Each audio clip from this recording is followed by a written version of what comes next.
এই ম্যাডাম তার জুতা পরিষ্কার করানোর জন্য আসে। তখন মুচি তার পায়ের উপর চুমা খেতে থাকে, আর তখন দেখতে পায় পায়ের নিচে লেখা রয়েছে আমার সঙ্গে হোটেলে যাবে। আর মুচি ইশারা করে ওকে বলে। তখন তার স্বামী বলে এখনো তোমার স্যান্ডেল পরিষ্কার হয়নি।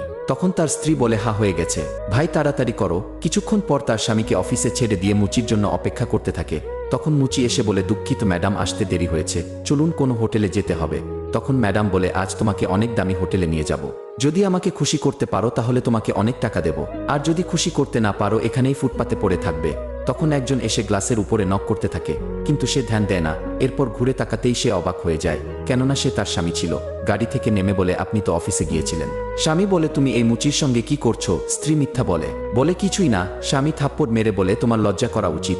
আমি 3 মাস ধরে কাজে ব্যস্ত থাকার কারণে তোমাকে সময় দিতে পারিনি বলে তুমি মুচির সঙ্গে লাইন মারছো। লাস্টে যা হলো তা অবশ্যই দেখবেন, কিন্তু তা দেখার আগে ভিডিওটি লাইক করে দাও, চ্যানেলটি সাবস্ক্রাইব করে দাও। লাস্ট